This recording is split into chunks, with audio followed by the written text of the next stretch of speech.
She was very different from her Southron counterparts, he could tell. They had seized several other keeps with Southron women within since starting their campaign, and most of them had been weeping and hysterical, utterly useless and irritating. Several of his people had muttered about slitting their throats to make them shut up, but killing or harming non-warriors was against the laws of the gods, and so they had to put up with simply gagging the women instead to gain some peace and quiet to continue plotting their advance. Lady Blackwood was clearly in charge, her nephew looking to her for guidance, and she was clearly good at it as well. She spoke intelligently, with a boredom that made his people smirk in amusement, and she clearly cared deeply for all of her people, high and low-born. She treated her servants as people, another difference to the other Southron ladies, who seemed stunned to learn that servants too had names and families, and were willing to sell out their indifferent employers to protect those families. The king thought that he must be half in love with her already. How had this amazing woman come to be in the God's-forsaken South, where women were considered naught more than baby-makers and raisers, and taught to be so? She clearly belonged in the Winterlands, where she would be able to flourish as the strong and intelligent warrior she was. The South, with its useless restrictions on women and what they could do, would merely stifle her, which would be a tragedy in and of itself. "Very well, milady," my Lord Cregan declared once negotiations were done. "We accept your offer. Shall we?" After a glance for encouragement at Black Ailey, as he had heard her being referred to as, Lord Benjicott came to kneel before Cregan, slitting his palm so that his blood dripped onto the roots of the heart tree. "To Winterfell and the Starks," he began, turning more confident as he spoke, and they felt the gods would warm with the gods' approval. "I, Benjicott Blackwood, pledge the faith of Raventree Hall. Hearth and heart and harvest I yield up to you, my lord. Our swords and spears and arrows are yours to command. Grant mercy to our weak, help to our helpless, and justice to all, and we shall never fail you. I swear it by earth and water. I swear it by bronze and iron. I swear it by ice and fire, in the eyes of the old gods who watch us now. I accept your pledge," my Magna Cregan declared, also slicing his palm open and letting his blood drip onto the heart tree to seal the oath. "I vow that you and yours shall always have a place by my hearth and mead at my table. And I pledge to ask no service of you that might bring you dishonor. I swear it by earth and water. I swear it by bronze and iron. I swear it by ice and fire, in the eyes of the old gods who watch us now. Arise." Benjicott rose, shoulders straight and his head held high. The feeling in the godswood could not be misinterpreted. The gods were pleased by their agreement. Hopefully, they would approve of Cregan's next decision also. Magna Blackwood," he began, looking at each of them. "I have a thought. My subjects will require extra reassurance of your loyalty. Whatever we can do to prove ourselves, my liege, we are willing to do so," Magna Benjicott said quickly when the king paused. Black Ailey gave a curt nod in agreement, settling a hand on her nephew's shoulder to settle him. She would be a good mother, caring whilst still able to mold his son and any children by her into strong, shrewd warriors and rulers of the Winterlands. Cregan smiled at the boy and nodded. Sura and his wolf guard, Ulrich Dane the Sword of Morning, shifted behind him. He had not informed them of the decision he had come to over the past day and a half of negotiating with the Blackwoods. "Excellent," Cregan stated, clasping his hands behind his back. "I have recently come to the conclusion that I need a new wife. My kingdom needs a queen, and my son requires a mother. I would have the hand of Magna Blackwood in marriage." The young Magna's eyes went wide in shock at his declaration, whilst Black Ailey grinned, eyes flashing in satisfaction. Well, why wouldn't she be pleased? She was being granted the chance to be queen of the greatest kingdom in the world, and act as mother to the finest boy there was. "I am honored to accept," my King Alysanne said quickly, not giving anybody a chance to speak before her. Good. Cregan grinned toothily back at her. "I trust that a wedding here in the Godswood will not be an inconvenience for you. We have taken control of enough of this kingdom. I wish to secure it and return to Winterfell to prepare for winter and introduce you to my son. As queen, you will of course need to be aiding in at least planning any battles, of course. Most queens would also be expected to fight alongside their soldiers, save for if they were with child. A small test of her character. Everything about her indicated that she was a warrior, but it was confirmed by the delight that sparked in her eyes when he told her she would expected to fight. However I may prove my loyalty to the Winterlands, my king sheepherd, grinning viciously. If I might make a suggestion. Of course. The Brackens control Stonehenge, and they left a great deal of their food supplies behind when they marched to answer Egon's call for troops, Alysanne informed them. I suggest we liberate those supplies for our own kingdom before returning. Plus, there is the Isle of Faces to consider. It ought to be under the Winterland's control, not the Andals. Cregan raised an amused eyebrow at her. I believe your house and the Brackens have been feuding for some centuries now, have you not? We have been, she admitted shamelessly. Well then, Cregan felt himself smile genuinely at her. Oh yes, he had made a good choice. She would be an excellent queen, a partner that he could truly rely on. I am delighted to have such a sensible betrothed. Let us speak with our commanders and organize this raid.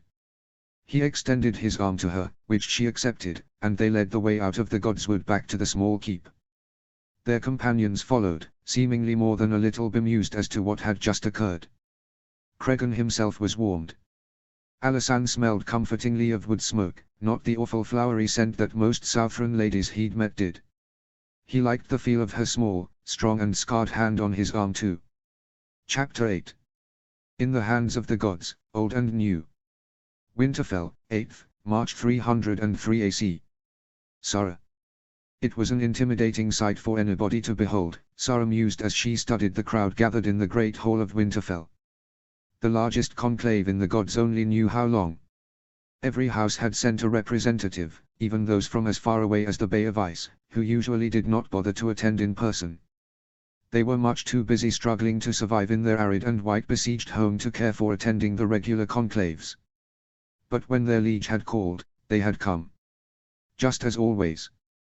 Loyalty, above all else, was prized in the Winterlands. That was why they had, though reluctantly, consented to follow through with her father's plan after Greenseer Reed had confirmed it would lead to their kingdom being benefited. They were loyal to the Starks, and they were loyal to their kingdom. The great hall had been done up in anticipation of the coming guests. Sara could not remember the last time that had happened. They were not the type of culture to waste time and money on making themselves look impressive. If one required certain clothing or finery to look authoritative, then they were unworthy of the power that they wielded. Of course, for the Winterlands, done-up meant something far different to the brightly colored banners and decorations used by the Southrons. Theirs was a more simplistic, warrior-esque, style of furbishment. The grey and white banners of her illustrious house were draped on the walls, one large one behind the weirwood throne and two smaller ones on each of the large, ironwood doors. Hanging on the walls, covering them in a frightening array of aged steel, was the many swords and crowns taken by the various Stark kings from their defeated enemies over the many millennia they had ruled for. In a deliberate act, King Aegon I Targaryen's crown and King Daeron the young dragon Targaryen's sword had both been placed side by side so that the crown and sword's dragon-headed hilt could clearly be seen by all. A less than subtle reminder of the fact that even the two legendary warriors of the dragon line, one of whom had conquered 5 kingdoms and the other Dorne, had failed to even manage to advance past Moat Cailin or the coast of the north. Everyone waited. Some of the crowd whispered with one another. Many were displeased with what had been decided by the conclave, but the Greenseers had spoken, as had the king. None would gainsay those chosen by the gods of the forest, river and stone. They were loyal to their rulers, and would not contest a decision unless they truly believed it would be bad for the kingdom. This would be unpopular, but it would hopefully give long-term benefits. Having peace with one of their enemies was something all of them wanted, even if it pained them to put aside their pride. But the people of the Winterlands always knew that you had to put the pack before your own wants.